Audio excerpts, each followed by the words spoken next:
Hello, my friends. Welcome to our discussion today about the Salience Model. This is a topic that's pretty hot on the PMP exam, and it's talked about on page 513 of the PMBOK Guide, 6th edition. But let's define that word salience. What is salience?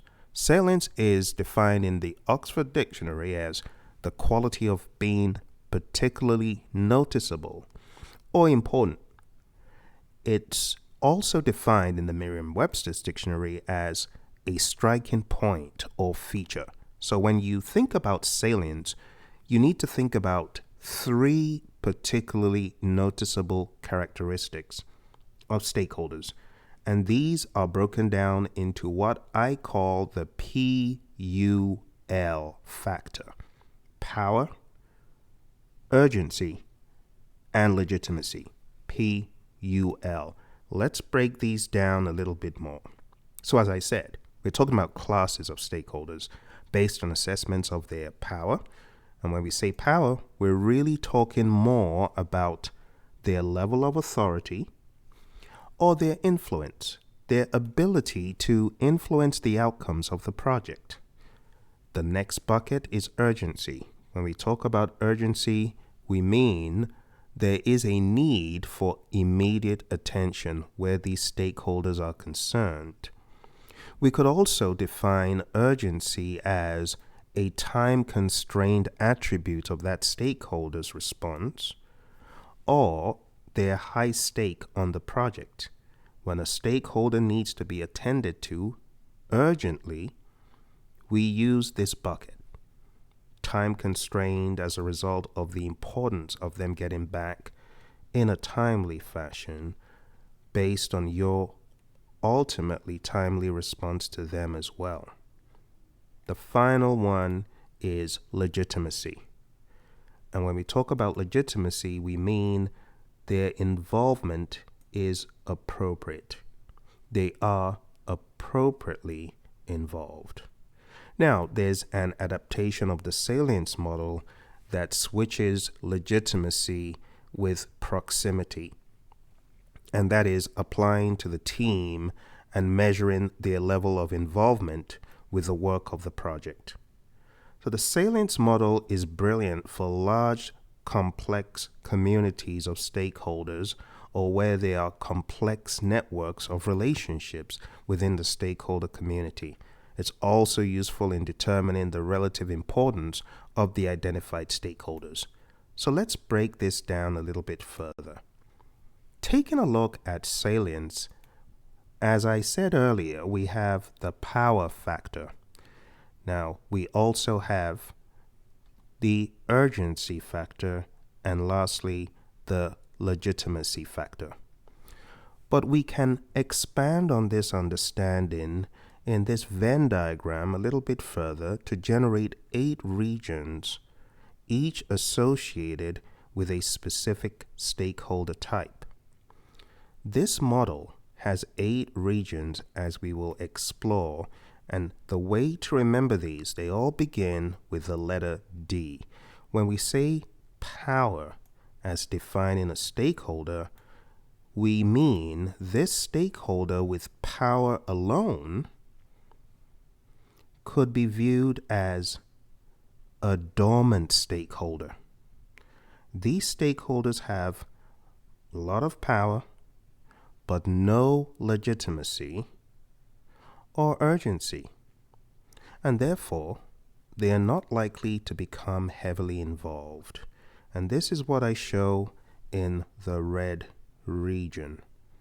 They have power, but no legitimacy and no urgency. The next category here, when we have a stakeholder that has a level of urgency but no power or legitimacy, we call these demanding stakeholders.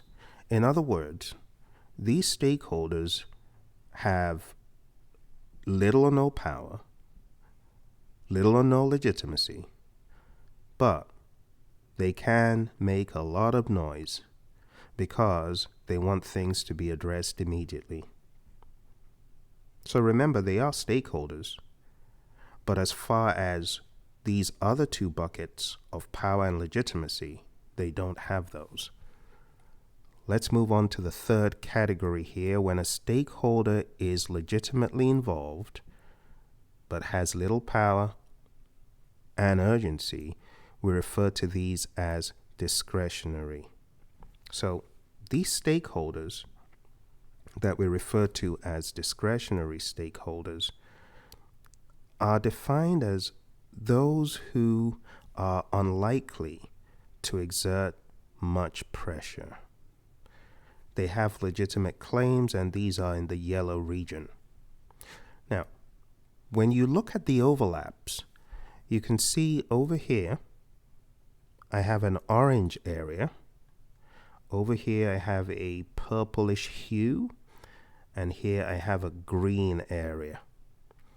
And lastly, in the middle, we are going to talk about the middle where you have an intersection of power, urgency, and legitimacy. These stakeholders are called definitive stakeholders.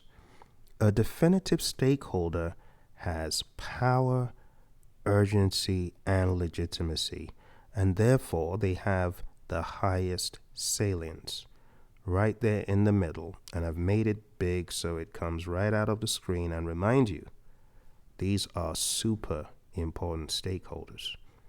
Now, looking at the next intersection point of power and urgency. These stakeholders, in my mind, are the next in terms of prominence. These stakeholders have power and urgency, but are not really pertinent to the project because there's no legitimacy. Nonetheless, we look at them as being dangerous. The next intersection point is where we have legitimacy and urgency in the green area. We call these dependent stakeholders. These stakeholders may lean on another stakeholder group to have their voices heard. Remember, they lack the power that the other groups have. The next one here is the dominant stakeholder category in orange. These stakeholders have formal power, they have legitimacy, but little urgency. These stakeholders may tend to have certain expectations that must be met.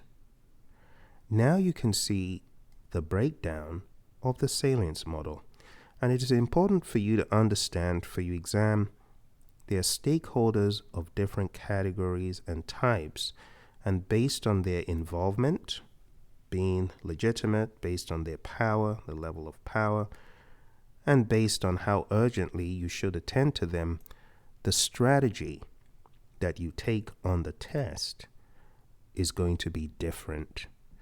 Now, you may not see the word salience explicitly, but the mindset and the ideology behind these categories should be in the back of your mind.